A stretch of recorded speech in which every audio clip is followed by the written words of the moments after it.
We are CEOs, executives, educators, and professionals from all sectors of society who support the global expansion of betterment in the world through joy and JOYELY. I'm your host, Sheryl Lynn, founder of the Chair of Joy Experience. Together, we have developed the World Council of Joy, and our council invites CEOs and innovators from impactful organizations to the JOYELY Podcast. We showcase how generous, bold, and fully engaged they are in their work and what a culture of joy is to them. Good afternoon, everyone. Here we are once again with JOYELY Studios, and I cannot wait to talk some more about the Chair of Joy and all the experiences that are really shifting and changing CEOs of America. So before we get into talking with Tony Hopp, our most amazing guest today, I just wanted to share a little bit about what we're doing if you're a first time listening today. So the phenomenon of the experiential growth experience is upon us. So what I love about this is that people are actually taking time to slow down during this pandemic and build more experiences around joy. So I cannot wait to hear from Tony's perspective exactly what he's doing to do that. He started a new role not too long ago with Link Remote. So Tony, why don't you just introduce yourself, and then I'm going to ask you a whole bunch of questions. All right, sounds good. So Tony Hopp, currently the Chief Commercial Officer at Link Technologies. We provide IoT products and services, so Internet of Things, so remote devices and monitoring and so forth. I live here in Chapel Hill, North Carolina, and weathering the pandemic. So what made you make the shift to a new position during this time? Well, formerly I was the CEO of Mobot, which is a robotic lawn mowing business. So we were in multiple states, had multiple territories. It was a franchise platform.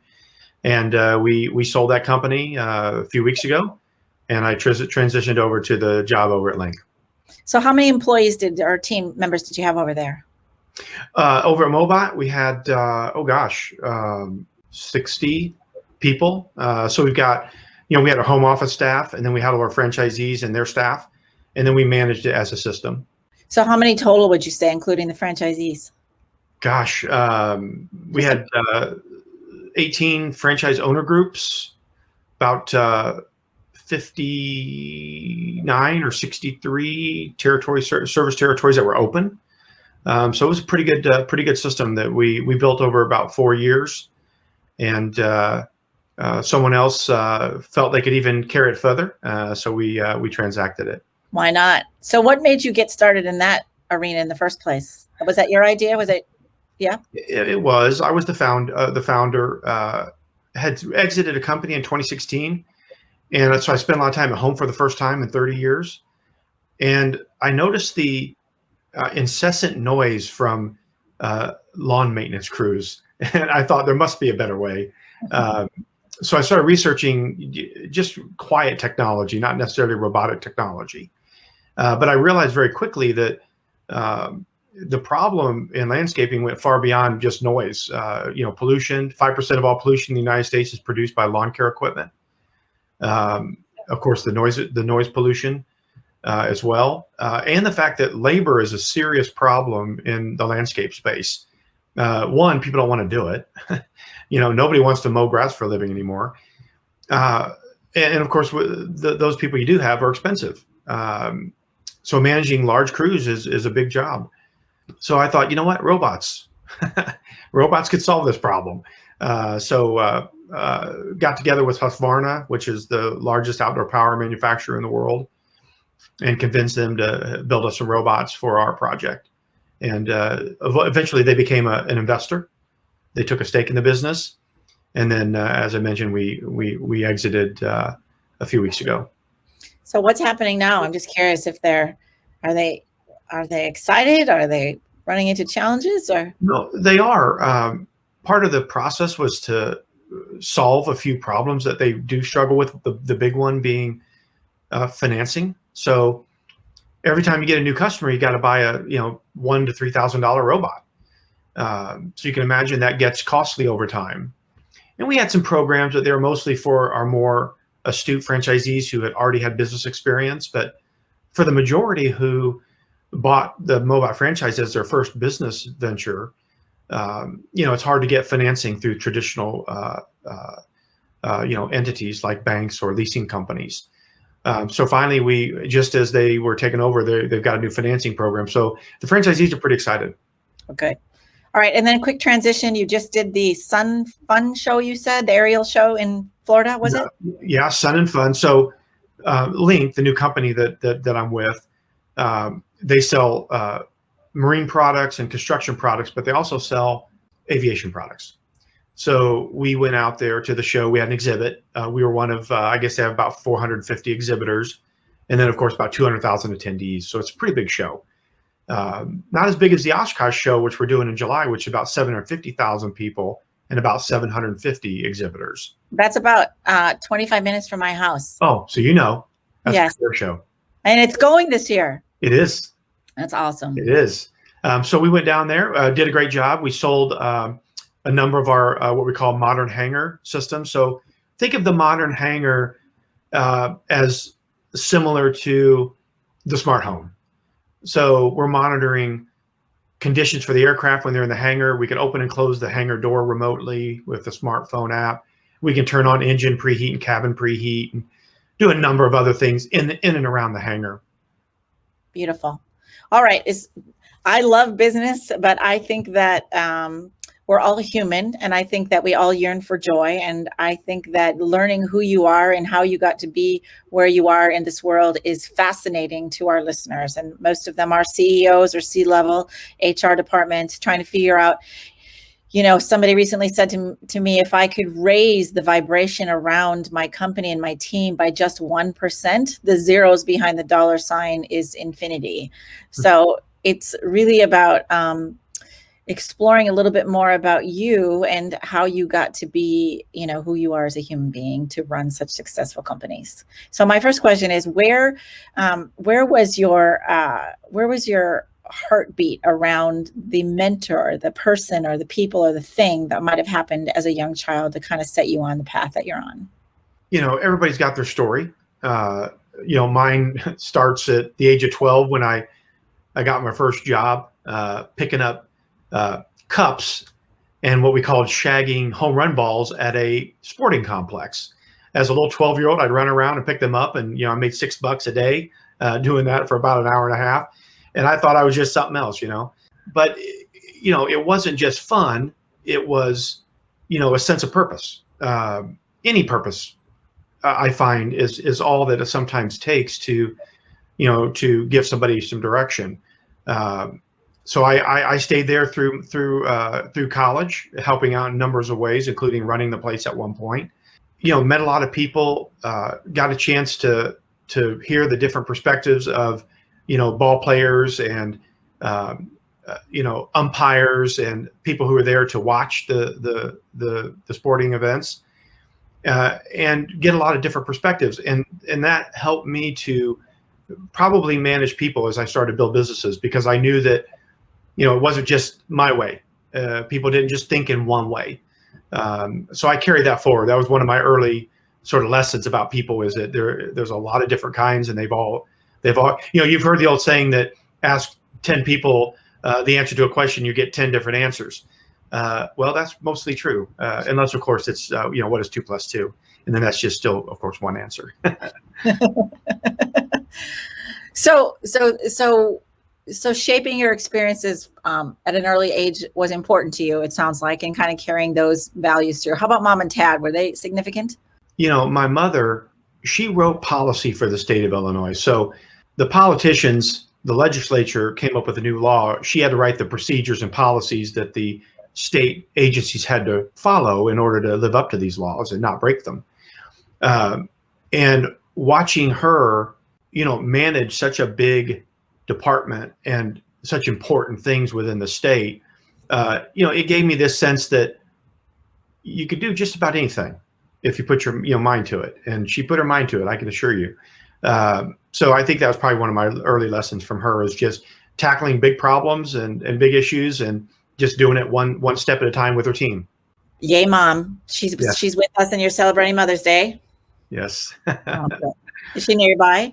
Actually, I just left her. I was in Illinois on business, but I happened to be from the hometown I was in, Springfield. And so I stayed with my folks there. I just got back last night. That's fabulous. Yeah. So as a CEO then, how long, you said you were there 4 years? CEO of Mobot for 4 years. Yeah. And before that? Before that, I was the one of the founding partners of a business, large ISP in the Midwest. But I've been a CEO or a chief technology officer for 17 companies over the last 35 years. Wow. Yeah. 17. Are you having fun? I have had fun. It's been a varied career. Started with a small design and manufacturing company, up through medical imaging, internet and wireless services, trucking, technology, of course, robotics. Also, I currently have a company. I've got a partner, but I run the company, and it's a software platform for franchising. So we support a number of franchises in really providing the platforms that their franchisees use to run their business. That company's actually, I say I run the company, I'm the primary advisor, but we do have a guy that runs that business now and does a great job. That's awesome. So would you say, I heard you say the Mobots or the lawn care industry was noisy. Do you think you made decisions from company to company as you progressed in your career based on what gave you joy, or did you just kind of go with the market and what the need was? It's funny that you bring that up, because it's almost going after things that affected my joy. I could not be joyful in my own noise because the outside noise was too high. No, not always. Really, actually, more often it was I found or stumbled across or researched some interesting new technology and thought, how could I turn this into a business? Whether it be imaging technology for the medical space, or wireless technology for the internet space, or robotics technology for the lawn space. I tend to gravitate toward the technology side of the business. It interests me. And great. So 71% of employees are disengaged, and half of them are looking for jobs while they're at work. So tell me about your team and how you created a environment, or what that environment looked like. Well, I would first go back to your statement about disengagement. I think that you're right that number is high. I don't think it's an intractable problem, because that's human nature, I think. Now, I'm sure it's gone up and down over the years, and I think you probably should more track the delta from year to year than the actual number. I suspect it's been 70s or high 60s for probably 30 years. Right. So as a manager, what's more important is, and it kind of goes back to your kind of this premise of joy, even when somebody is thinking of leaving, wondering about leaving, imagining leaving, but maybe they never would, our job is not to stop them from leaving, because it's almost impossible to do that. Our job is to make sure that the environment exists at your workplace, that they can enjoy what they do. And even if they're going to leave, that's okay, because a very large percentage of hiring is from referrals. So even if someone leaves you, you don't want to burn the bridge with them, because they may say, hey, I used to work there. I left for various reasons. None of them necessarily the company reason or a cause from the company, and you should work there. It happens all the time. So if someone's leaving, continue to support the notion that they should enjoy their work, because they might stay, but if they don't, they may refer others to you, whether it be new business or new employees. I'm curious, when you say make sure that they're having an enjoyable environment or work day, what does that mean specifically for you? Well, look, every job, whether it's the CEO or it's the guy or gal who sweeps the floors at night, some parts of the job just aren't good. No matter what you do, everything is not good. There's always challenges, there's always issues. Oftentimes it's something you just don't enjoy doing, but you have to do it because there's no one else to do it. The challenge is to reduce that to the smallest percentage of your day. So that means hiring new people who have different skill sets or are interested in doing different things, or it's outsourcing it to a company who can do it and take that pressure and that sort of point of stress away from the company. I'm a strong believer in providing challenging but productive work environments. And if you can't be productive, it may not be your fault. Maybe the company's fault. And there may be ways that we can, create a better space. But people have to at least do part of their work each day that's enjoyable. It can't all be just hard, high-level stress work. It has to be easygoing, breezy, have a good time. I'm not saying that everybody's running around joking and drinking beers on from a tap, but you do have to understand that that people need a relief valve from time to time throughout their 8-hour day, I think. That's interesting. One CEO said to me yesterday, I always ask about KPIs. What's your number one KPI that you measure that seems to show the success of your company more than anything, the one that just gets you all excited? No. And he said, I'd love to say productivity or this, then he named them all, but he said the number one is employee, just engagement. I think he referred to it as that. So what would you say to that? And then secondly, his comment was, I wish I could measure that. Have you ever dropped your phone on the floor, on your face, or in some other embarrassing place? Don't you wish there was something you could attach to your phone case that would help you hold your phone so you don't have to, or at least as much? Introducing Steady Straps, a comfortable, adjustable, strong, elastic strap with 100% Velcro brand closures that helps you hold your phone more securely without dropping it and use it easier and faster, especially one-handed. It's the only smartphone grip accessory without adhesives, and it's 100% wireless charging ready without having to remove or adjust it first. Check us out at steadystraps.com and order some today. There's got to be a way to measure the amount of joy that is in your workplace. Wouldn't you agree? Yes, I agree. It would be awesome, but I don't think it will ever be possible. What? No, I don't think so. But probably productivity would be the closest thing, because happy people are productive people, I think.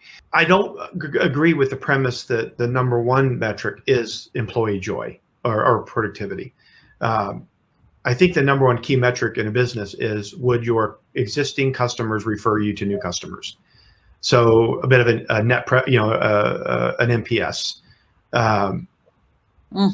I think that's probably the most important, because of all the stakeholders in a business, the number one stakeholder is the customer, because they've paid for something and I need to deliver that something to them.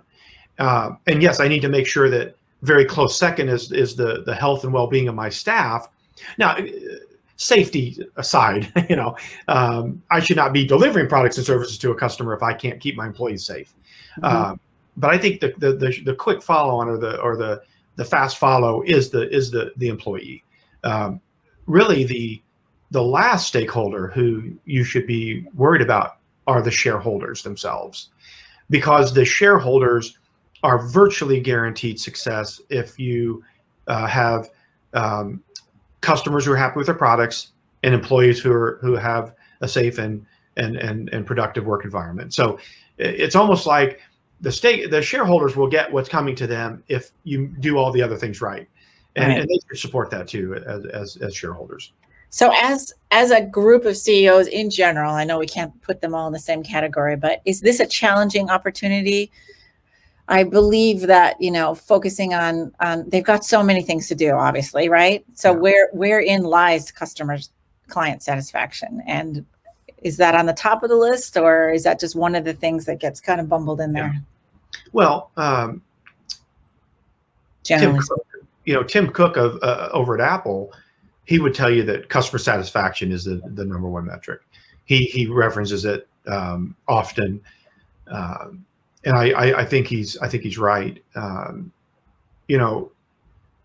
the end of the day, the way that you deliver your product or your service is paramount to that success. So the way I think about it is, and whether the contract is written or verbal, your minimum responsibility is to deliver what's in the contract. If you say you're going to deliver widgets at $5 a piece and you're going to get them $1 million a month, Well, guess what? By God, you better get it to them, and it better be that price. Customer satisfaction, I think, goes beyond that, because there's always this sense that, they expected more, but they just never told you. It's like in personal relationships. Oftentimes, you're expected to do things that no one told you that you're supposed to be doing. So learn that lesson young, kids. But business is not unlike that. You deliver that million widgets, but when they called for 1,500,000, they're very disappointed if you can't deliver. So do what's in the contract as the minimum, but then try to be prepared and flexible so you can deliver more. Because that's customers don't gauge your value based on the contract, on what they expect from you.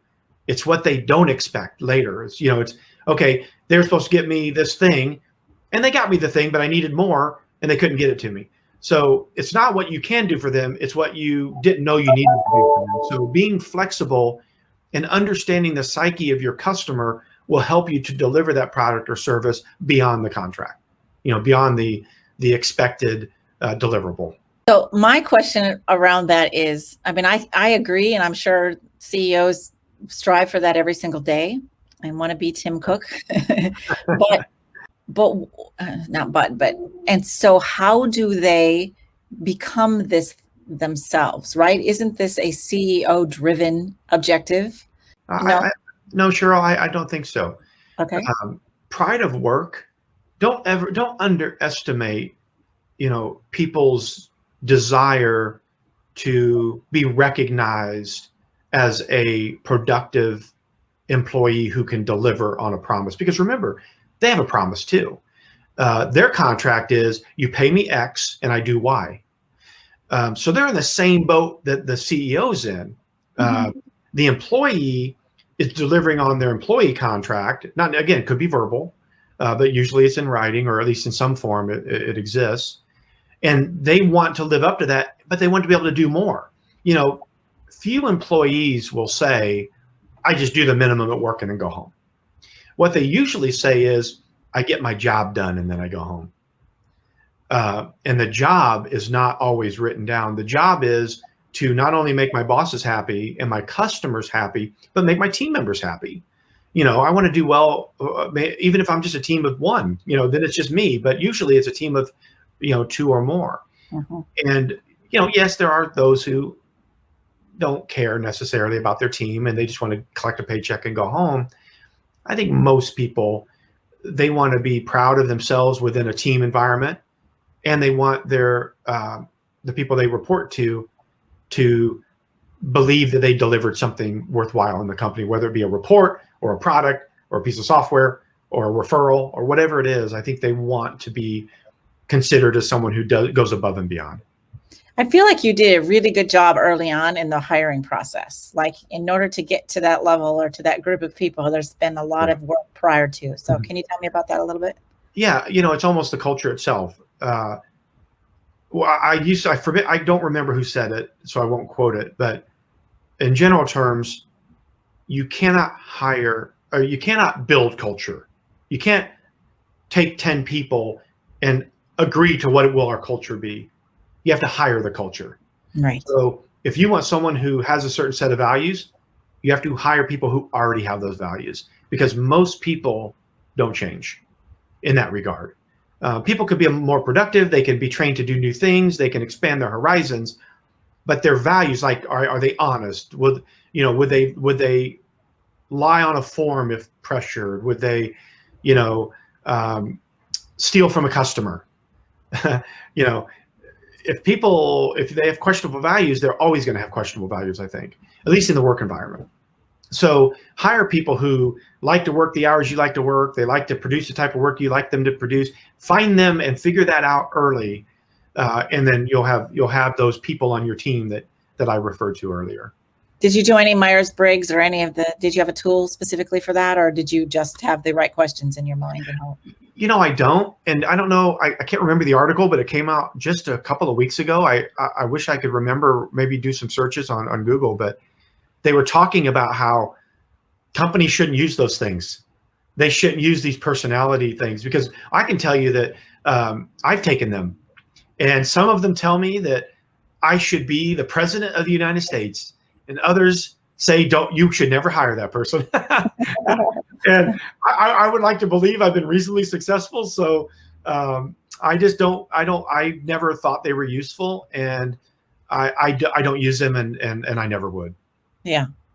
I completely agree. I think that anybody can say anything on those. I'm sure you can whittle a little bit, but at some point you need to, follow your gut, your intuition, and create a team around you that you're attracted to or that you can attract.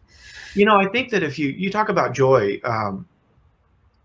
I find myself, when I'm hiring a key position, I just get on the phone with them. I just tell them, hey, look, you're in the short list, and I'd love to just jump on a call with you at an indeterminate amount of time, and let's get to know each other and talk about family, talk about sports, talk about travel, just get to know the person. And I think that you'll find that you'll figure out the personality pretty quick, and I don't need a test to help me with that. Exactly. Yeah. So would you say that enhancing the culture of joy, not building, I agree with you, like it's either there and you can embrace it and expand it, or you don't. So yeah. I think you can walk into an environment and there's cubicles and everybody's got their head down and it's quiet, and you can sense that there's probably a joyless community in there. But would you say there are ways to create enhanced culture of joy that's there? And I don't mean happy, like going bowling and those kinds of things, but I mean like a sustained, group, not woo-woo, but a sustained, thing that could evolve. Yeah. When you're right. I'm glad you said, joy is not having parties in the office every day. Right. Joy is the feeling that a sales team gets when they're in the conference room and they just made their numbers. Joy is opening up your email in the morning and getting your customer satisfaction rating, and it's a 5 out of 5. So part of the way that you get people joy in work is to make sure they have the tools to meet those goals. If you want a 5 out of 5 customer satisfaction rating, give your employees the tools to meet those goals. Nothing more frustrating than saying, okay, guys, I want a 10% increase in sales this month, but then not do a darn thing to help them get that 10% in sales increase. Yeah. So give them the tools, give them the environment, and let them flourish. And boy, you talk about joy, you're going to see a lot of smiles on a lot of faces in a lot of conference rooms if you give them what they need, and that helps them to succeed. Now, joy also is patting someone on the back and telling them that they've done a good job. It is, buying a round of pizzas for everybody on a Friday because they met their numbers. Just, sometimes it's something as cheap as buying them lunch. Sometimes it's investing a significant amount of money in some new tools that can help them do their job better.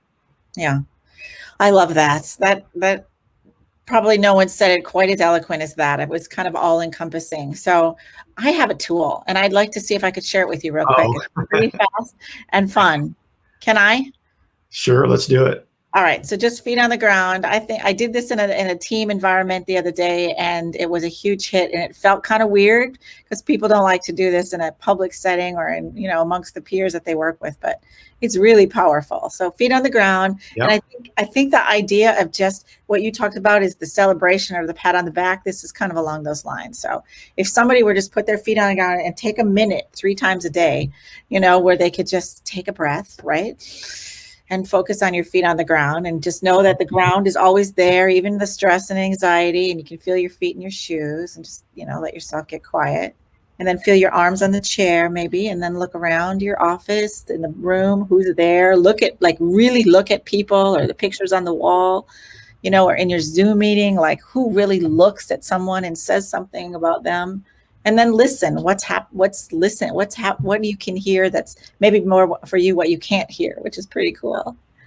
And then I just ask people to take a deep breath and tell me, for you, Tony, tell me one memory of joy that you can think of that you really felt like things were really all clicking for you. One time in your life, anytime, anywhere, any place. Business or personal? Either one, whatever comes to mind.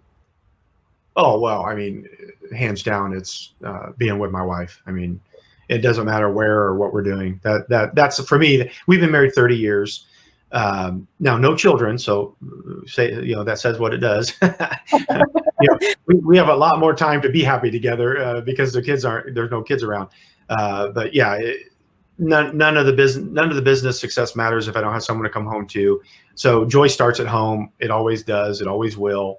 And then with that extension, helping people outside of business. I'm a Rotarian, and I travel all over the world doing Rotarian projects. I've done projects in Africa. I've done projects in South America. I've done projects in the Caribbean. And, once I take care of myself and my family from a health and safety perspective, I want to help others. And then business, and I must admit, and people have to understand, I mean, I've been fortunate that I can have the reverse life. A lot of people, they've got to earn a living first, and then a family second, and then helping others has to always be last. I'm fortunate that I can flip that around a bit. But people who listen to this show probably are more likely in my camp. So keep that family life strong, and that's gonna drive your business happiness for certain. That's awesome. So you gave me two really great moments. Let's just go in Africa and your wife. Those are two really great memories. So if you could give those two concepts one word that would kind of connect those two memories, what would you say the word is?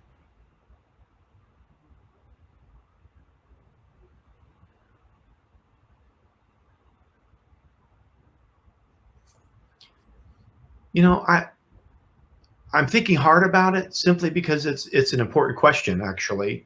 I sometimes, use the term connective tissue, whether it's healthy tissue in the body, or healthy connection with people, or a healthy connection between businesses. There's always this, call it, connective tissue, or call it, a framework of connectivity, or call it a network, or whatever you call it. It's this flow of ideas and thoughts and feelings and experiences that are what makes us interesting. If I don't connect with anybody or anything, and I just stay at home and I do a stay-at-home job, and I never go to the park, and I never go out to dinner, and I don't have a relationship, I am a network with one node. not a very interesting network. But if I have a network of thousands of nodes or millions of nodes, it gets awfully interesting very quickly. So I think maybe connective tissue or a sort of an underlying network. That's probably the concept I would use to connect the things I do philanthropically with the things I do socially and the things I do in my business. I feel like your brain just went right to the computer technology and coding, and it's like, oh, how does this fit in my brain? That's so fun. That's right. It took me so long to land on it. So just to carry that, so you've done a great job. Thank you. That's kind of the experience of joy for people. I ask them where in their house their chair of joy is, or where in the company is the chair of joy, that people can actually go in, sit down, take a minute, take a breath, feel their feet on the ground, look around, feel, and then tap into some memories and just share those. What's powerful is sharing a memory. Most people will say, work related, right? So yesterday when John, brought that thing over and he did that, and we collaborated, and that happened. Yeah. It just raises the vibration so quickly and so powerfully. So thank you for doing that. But so I just want to finish this just because you're with me here, is the connective mode. That's your one word. If you would say when you're in that connection world, that's joy for you. I don't know if you're connecting people or ideas or people, ideas, places. I love to travel the world. Other cultures, other languages, food. It's all in there. Yeah, so if the word is connective, joy is connection, and connection is joy. So now we're at it. So this is what I want you to say to what you were just saying. There's 3,000 CEOs at the end of the LaGuardia Airport. They don't understand this joy/connection thing that you talk about. What would you say to them? They're listening right now. Like they want what you have. If they're at LaGuardia, I would tell them, get on a plane, get up to 30,000 feet and look down. That's what I would tell them. because that's where you're going to see that's where you're going to see it all, and then as you get closer to landing, you're going to get more and more focused on what is that challenge, what is that problem, what is that hiring issue, what is that problem at home, whatever it is. You get closer, but you want to start high. I'm a pilot, so I sometimes think in these terms. That's the vantage point. And it's the same thing with ideas or with, teams. You want to figure out, you want to distill out everything else and figure out what is it that we're trying to address? What challenge is it we're trying to solve? What investment are we thinking we might make? Or what person we're going to hire, kind of back to the hiring thing. And then get down low and start to problem solve. But don't start there. A lot of times people jump right into the weeds. You've heard that saying before. Get out of the weeds. Get up high and take a look down and figure out what is it that we're trying to do here, and then start to narrow your focus and solve for X. I love that. And I would just like to say that most of the time that CEOs, they hear that idea, but they don't necessarily know how to get up high. They're not pilots, right? And so they're probably, so the chair of joy, that what I just explained to you is what we're taking to CEOs, is for them to go off into their boardroom maybe, or whatever room, and close the door and sit there with their feet on the ground and freaking turn it all off. All the chatter, right, that's going out there, and take a minute. Because when you're from a neuroscience perspective, when you're in silence, when you're not jabbering and asking and wanting, right, that therein lies all the problems, all the answers to the problems, all the productivity, all the inspiration. Would you agree with that? Yeah, I would. You talk about this chair of joy. It could be it could be the office of joy. It could be the hallway of joy. It could be the basement of joy. It could be in the factory of joy. It's where is that place that like when I go into the office, and it's unfortunate this past year, not a lot of that going on. But for me in business, at least, the joy is walking through that door in the morning and knowing that all the people around me have either been hired by me or someone who knows how I like to hire, and they have that value set, and that I can trust them. I'm in a building with people I trust who are going to move us in the direction that we all collectively have decided we want to go.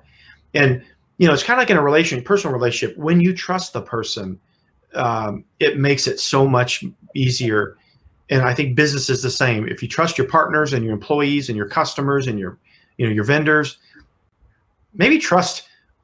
I don't know. Maybe I just solved for X there. Maybe joy is trust. Because it allows you to do more. It allows you to, if you've got a partner and you trust them, what does that mean? That means you can go home sometimes without worrying about the business because they're there and you can trust them. So I don't know. Maybe I'm onto something, Sheryl. Trust. You have a very innate, special ability to do the things that you're talking about. A lot of people don't. So I do talk about the chair of joy, but it doesn't mean this chair of joy. It means your chair of joy, or wherever you're sitting or standing, or the garden, or whatever the heck it is. But yes. I like the idea of truth and trust, but it also takes time to develop, right? Yes. And so having people, really express and do a little more conversation in the group, I think would be amazing. And anyway, that's what we're doing. And so it was really awesome getting your ideas around this whole conversation. And I think it's a learning curve for all of us where we are right now in the world and what's happening, and stopping to take the 30,000 views so we can really understand what it is that we need. Yeah, absolutely. Any last comments you'd like to, any takeaways from today, and anything you'd like to leave with our listening audience? Well, joy is fun. Not a lot of that been going on either. So just, go out, have fun, and enjoy the work, enjoy the pleasure, enjoy the family, enjoy the food. Just enjoy as much as you can. That's what I try to do. And if you don't, go freaking find it. Get rid of that. Find it and move to it somehow. Absolutely. All right, Tony Hopp, what a pleasure having you on the show today on the JOYELY Studios. And we look forward to sharing this podcast with so many people around the world as we continue our conversation of joy and creating cultures of joy within the CEO workspace. So have a great day, Tony. I really appreciate your time. Thanks, Sheryl. This show has been produced by Market Domination, LLC. To discover how you can have your own show completely done for you and turn it into a real published book and become the authority in your marketplace, go to www.marketdominationllc.com/podcast offer.